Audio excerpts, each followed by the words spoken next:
Hey everyone, it's Chris with Artifact, and today I want to briefly talk about a uniform group that's in my personal collection that had belonged to a naval officer on a PBR boat in the Brownwater Navy in Vietnam. And it's made from tiger stripe camouflage material. And this is as I received it from the veteran. It still has the original waist belt on it. And it's just a classic pattern here. You've got your side pockets, your first aid bandage pocket here down below, little draw cords at the cuff. And then the shirt is particularly interesting with this set. It has beautiful theater-made insignia on it.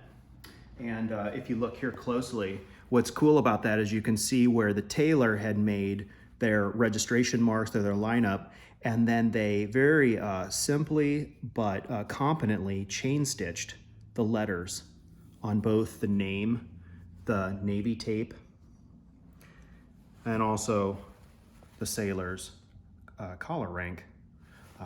And when I acquired this uniform set from him, he had told me that he was not issued this uniform. He actually traded to a Special Forces officer. He was with one of the A camps nearby, and this officer would transport the Special Forces officer back and forth. And at some point he must have admired his tiger stripe fatigues, and this veteran traded him a bottle of Jack Daniels for this set. And what's interesting about it is if you look inside here, you see the actual original name of the Special Forces veteran. So that's some cool history that's tied to this. In addition to this grouping, he included a few other items. One of which is this VC flag that he had captured during a skirmish at the mouth of the Passaic River.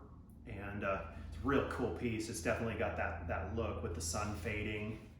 And I've had several of these in my collection, and they're almost like a folk art piece, how crudely they're constructed. If you see here, I mean, they're competently made, but they just, here's just a raw edge where they cut that out and then sewed the star panel in.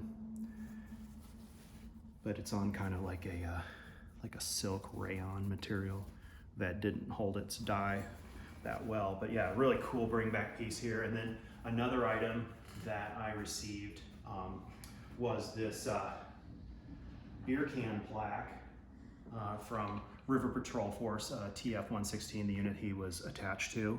And these are kind of interesting because they're just, admittedly, they're a little bit crude, but that's part of the novelty of them.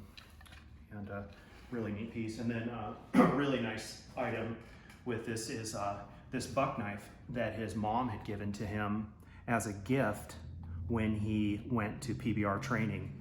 And then he, at some point, had put this theater-made Task Force 116 patch on there. And so here's the buck knife. And it's obviously an older 1960s style with these Bakelite spacers and kind of the more crude geometric pommel. But interesting with this guy, he originally was training in Hawaii in submarine training, and he admitted to me that he was not necessarily a standout in his class, and for a couple reasons, when they were issuing assignments, he obviously did not get assigned to a submarine. He got assigned to the fiberglass PBR boats that patrolled the Mekong, and some of the stories he told me were terrifying to imagine being completely exposed on the river and having enemy fire at you. But yeah, this is a really wonderful grouping, and I love owning it in my collection. Thank you for watching. Oh, and I should mention, I'll write more about some of the details of where he was at, where he was stationed in the comments below, or the description below. So thanks for watching.